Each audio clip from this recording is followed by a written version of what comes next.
Hello everyone, welcome back to my YouTube channel SK classes. Hindi teacher मैंने exam series में आप सभी का स्वागत है। आज हमारा क्लास 16 जिसमें हम सूरदास का जो भ्रमर गीत है उसका एमसीक्यू प्रैक्टिस करेंगे। तो चलिए वीडियो को शुरू करते हैं। आज का हमारा पहला प्रश्न है, उधो मोहि ब्रज बिसरत नाही। इस पद में श्री कृष्ण किससे अपनी मनस्थिति को व्यक्त कर रहे हैं? ठीक है, उधो मोहि ब्रज बिसरत नहीं, इसमें ब्रज को याद कर रहे हैं, ब्रजवासियों को, ब्रज को याद कर रहे हैं। तो वो किससे अपनी मन की बात कह रहे हैं? ऑप्शन में है राधा से, नंद से, उद्धव से, बलराम से। तो इस प्रश्न का सही उत्तर होगा ऑप्शन सी, उद्धव से। ठीक है, तो यहाँ पे उद्धव लिखा भी है। उद्धव से अपने मन की बात कह रहे हैं और वृंदावन को, ब्रज को याद कर रहे हैं। अगला प्रश्न है, श्री कृष्ण को ब्रज की कौन सी वस्तुएं विशेष रूप से स्मरण आती है? तो उधो मोहि ब्रज बिसरत नाही, इसके नेक्स्ट वाले लाइन में जो है उससे प्रश्न है ये। तो कौन कौन सी वस्तुएं उनको याद आ रही है? राजमहल, वन उपवन और कुंज, युद्ध भूमि और सभा भवन। तो इनमें से कौन सा ऑप्शन सही है?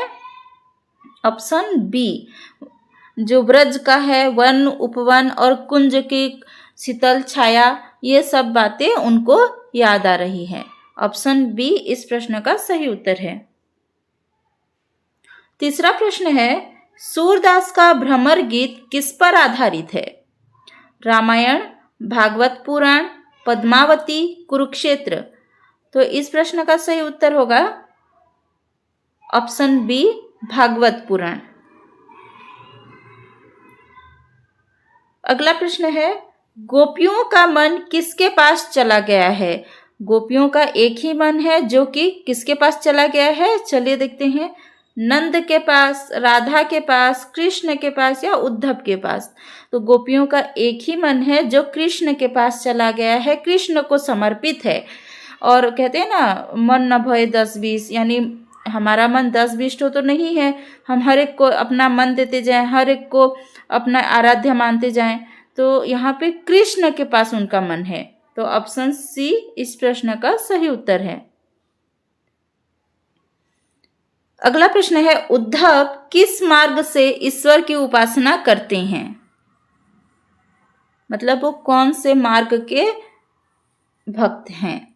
निर्गुण प्रेम मार्गी, निर्गुण ज्ञान मार्गी, सगुण प्रेम मार्गी, सगुण ज्ञान मार्गी। तो सबसे पहले हम देख लेंगे कि सगुण है या निर्गुण है। तो जो ईश्वर के जो निर्गुण निराकार रूप को उद्धव मानते थे और उसी बात को गोपियों से भी कहते हैं कि तुम निर्गुण ब्रह्म को मानो। तो यहाँ पे निर्गुण भक्त थे। तो यहाँ पे ऑप्शन सी और डी नहीं होगा, इसमें सगुण लिखा है। प्रेम मार्गी थे या ज्ञान मार्गी? तो वो ज्ञान मार्गी थे, ज्ञान से ईश्वर की प्राप्ति होती है, ये सोच रखने वाले थे। तो यहाँ पे ऑप्शन बी इस प्रश्न का सही उत्तर होगा। अगला प्रश्न है, उधो मन न भय 10-20, इस पद का केंद्रीय भाव क्या है? ज्ञान की श्रेष्ठता, कृष्ण के प्रति गोपियों का अनन्य प्रेम, योग साधना का महत्व, संसार की नश्वरता। तो गोपियां इस पद में क्या कहती हैं कि हमारा मन 10-20 तो नहीं है, बस एक ही मन है जो कृष्ण को समर्पित है, कृष्ण की उपासना करते हैं हम, कृष्ण को प्रेम करते हैं हम।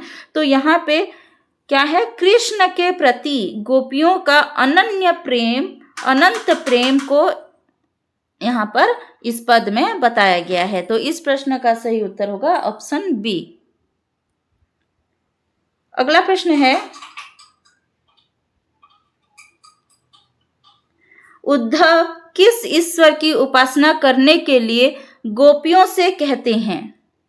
निर्गुण ब्रह्म, कृष्ण, राम या बलराम? तो अभी कुछ देर पहले हमने ये कर लिया है, तो इसका उत्तर है ऑप्शन ए, निर्गुण ब्रह्म के बारे में। अगला प्रश्न है, बिस्किरा क्या खाता है? कपूर को छोड़कर अंगार,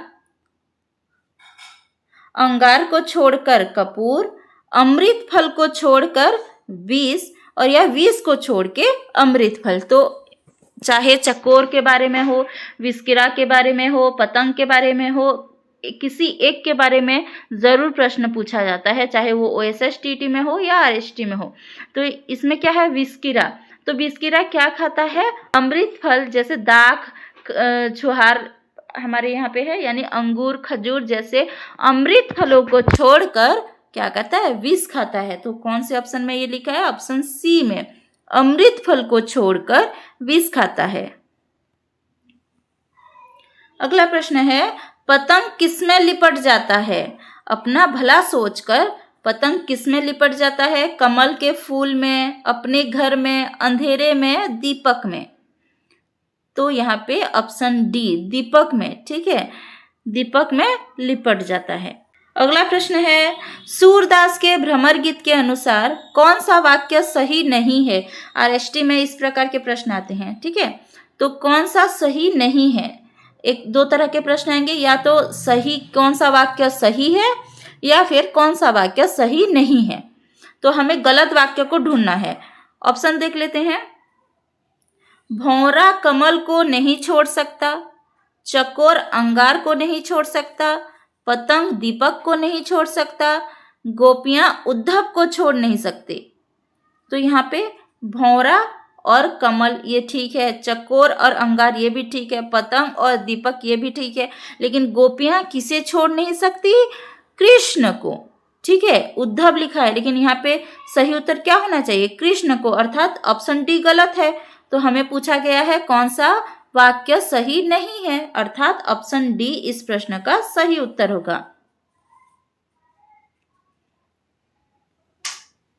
प्रश्न नंबर 11 है, निराकार ब्रह्म के बारे में गोपियां क्या प्रश्न पूछती हैं?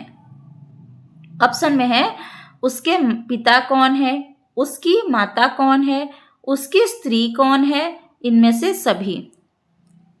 तो यहाँ पे निराकार, निर्गुण, निराकार ब्रह्म के बारे में जब उद्धव बताते हैं तो गोपियाँ उनसे प्रश्न पूछती हैं, हमें बताओ कि निर्गुण ब्रह्म कैसे दिखते हैं, कैसा उनका वेशभूषा है, कैसा, किस रंग का है, उसके माता कौन है, उसके पिता कौन है, उसकी स्त्री कौन है, उसकी दासी कौन है। तो सब प्रश्न पूछती हैं। तो यहाँ पे 4 ऑप्शन में सब लिखा है। पिता ये भी प्रश्न पूछती हैं, माता के बारे में भी प्रश्न पूछती हैं, स्त्री के बारे में भी प्रश्न पूछती हैं, अर्थात इस जो प्रश्न का उत्तर होगा ऑप्शन डी, इनमें से सभी। प्रश्न नंबर 12 है, गोपियां निर्गुण ब्रह्म के बारे में किससे प्रश्न पूछती हैं? निर्गुण ब्रह्म के बारे में उद्धव से प्रश्न पूछती हैं, ठीक है। अगला प्रश्न है, ऊधो मन नहीं 10-20, यह कथन किसकी है? गोपियों की, कृष्ण की, राधा की, या फिर उद्धव की? ऊधो मन नहीं 10-20, देखो हमारे सिलेबस में है ऊधो मन नहीं 10-20, ठीक है, जो कि जो एक्चुअल ब्रज भाषा में जो सूरदास के भ्रमर गीत में जो लिखा है वो है ऊधो मन न भये 10-20। तो उसका थोड़ा सा हिंदी रूप, रूपांतरित रूप में हमारे सिलेबस में है। अर्थ समान है दोनों का, लेकिन थोड़ा रूपांतरित रूप में हमारे सिलेबस में दिया गया है। तो इसमें चाहे आपका आए ऊधो मन नहीं 10-20 या फिर आए ऊधो मन न भय 10-20, दोनों का ही मतलब समान होगा। तो यहाँ पे यह कथन किसकी है? कौन कहते हैं कि हमारा मन 10-20 ठो मन नहीं है हमारे पास? ये कौन कहती हैं? गोपियां कहती हैं। किससे कहती हैं? उद्धव से। अगला प्रश्न है, जब गोपियां निर्गुण ब्रह्म के बारे में प्रश्न पूछती हैं तब उद्धव मौन क्यों रहते हैं? वो चुप हो जाते हैं, ठीक है। तो क्यों चुप हो जाते हैं?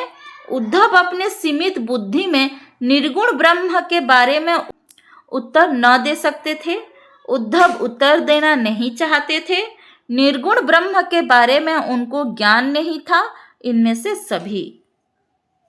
तो देखो यहाँ पे निर्गुण ब्रह्म के बारे में उनके पास ज्ञान था, लेकिन गोपियां जो प्रश्न पूछती हैं कि उनके माता पिता कौन है बताओ, वो कैसा दिखते हैं बताओ, उनको क्या पसंद है, कैसे कपड़े पहनते हैं, उनका वेशभूषा क्या है, सब जब पूछते हैं गोपियां इन सब के बारे में, तो ये उद्धव इन प्रश्नों का उत्तर नहीं दे सकते, क्योंकि निराकार निर्गुण ब्रह्म का अर्थ होता है सर्वव्यापी जो है, जिनको हम देख नहीं सकते, सिर्फ महसूस कर सकते हैं। तो जिसको नहीं देख सकते हैं उसका रंग कैसा है कैसे पता चलेगा? तो उद्धव अपने सीमित बुद्धि से इन प्रश्नों का उत्तर नहीं दे सकते। तो ऑप्शन ए इस प्रश्न का सही उत्तर होगा। प्रश्न नंबर 15 है, कृष्ण के बिना क्या शिथिल पड़ गई है? तो कृष्ण के बिना इंद्रियां शिथिल पड़ गई है, किसकी? गोपियों की। अगला प्रश्न है, पठित संदर्भ में कौन श्याम सुंदर के मित्र हैं? तो यहाँ पे देखो, पठित संदर्भ में यानी कि हमारे जो सूरदास के भ्रमर गीत है उसमें श्याम सुंदर के मित्र कौन हैं? कृष्ण, उद्धव, बलराम, सुदामा। तो इस प्रश्न का सही उत्तर है ऑप्शन बी, उद्धव। ठीक है, गोपियां कहते हैं कि तुम सखा श्याम सुंदर के, यानी कि तुम श्याम सुंदर के दोस्त हो, मित्र हो, उनको जाकर बताओ हमारी जो क्या दशा है, क्या हालत है, वो जाकर कृष्ण को बताओ। कह के कहते हैं सखा श्याम सुंदर के, अर्थात श्याम सुंदर के मित्र किसको कहा गया है? उद्धव को कहा गया है। अगला प्रश्न है, सूरदास के भ्रमर गीत में किसे मधुकर कहा गया है? मधुकर, कृष्ण को, बलराम को, भौरे को या उद्धव को? तो मधुकर किसके लिए प्रयोग किया गया है? हे मधुकर, ये किसके लिए कहा गया है? उद्धव के लिए। तो इस प्रश्न का सही उत्तर है ऑप्शन डी। अगला प्रश्न है, सूरदास के भ्रमर गीत में कृष्ण किससे अपने विरह का वर्णन कर रहे हैं? कहते हैं ना उधो मोहि ब्रज बिसरत नाही, तो किसे अपने विरह का, अपने जो वियोग का दुख जो है बता रहे हैं? उद्धव को। ठीक है, तो ऑप्शन ए इस प्रश्न का सही उत्तर होगा। अगला प्रश्न है, चकोर क्या खाता है? ऑप्शन में है अंगार को छोड़कर कपूर, कपूर को छोड़कर अंगार, कपूर और अंगार दोनों को, अमृत फल को छोड़कर अंगार। तो यहाँ पे चकोर क्या खाता है? कपूर को छोड़कर अंगार। ऑप्शन बी इस प्रश्न का सही उत्तर होगा। इस वीडियो का अंतिम प्रश्न है, निर्गुण कौन देश के वासी, यह किसने किसको कहा है? उद्धव ने कृष्ण से, कृष्ण ने उद्धव से, गोपियों ने उद्धव से, उद्धव ने गोपियों से। तो निर्गुण कौन देश के वासी? तो यहाँ पे ऑप्शन सी इसका सही उत्तर है। गोपियों ने उद्धव से ये प्रश्न पूछा है कि निर्गुण कौन देश के वासी, यानी निर्गुण ब्रह्म जो आप बता रहे हो, जिसके बारे में आप बता रहे हो, वो कहाँ के रहने वाले हैं, किस देश के रहने वाले हैं, हमें बताओ। उसके बारे में प्रश्न पूछती हैं गोपियाँ उद्धव से। आई होप आपको ये समझ में आ गया है। ये था भ्रमर गीत का 20 प्रश्न। अगर आपको ये वीडियो पसंद है लाइक कीजिए, और चैनल पे नए हैं तो सब्सक्राइब करके इसका जो प्लेलिस्ट है Hindi teacher main exam playlist, उसको जाकर ज़रूर देखिए। यहाँ पर हमारे क्लासेस चल रहे हैं और आज हम क्लास 16 पर पहुँच चुके हैं। आगे भी आपको अगर वीडियो देखना है तो चैनल पे जुड़े रहिए। मिलते हैं अगले वीडियो में।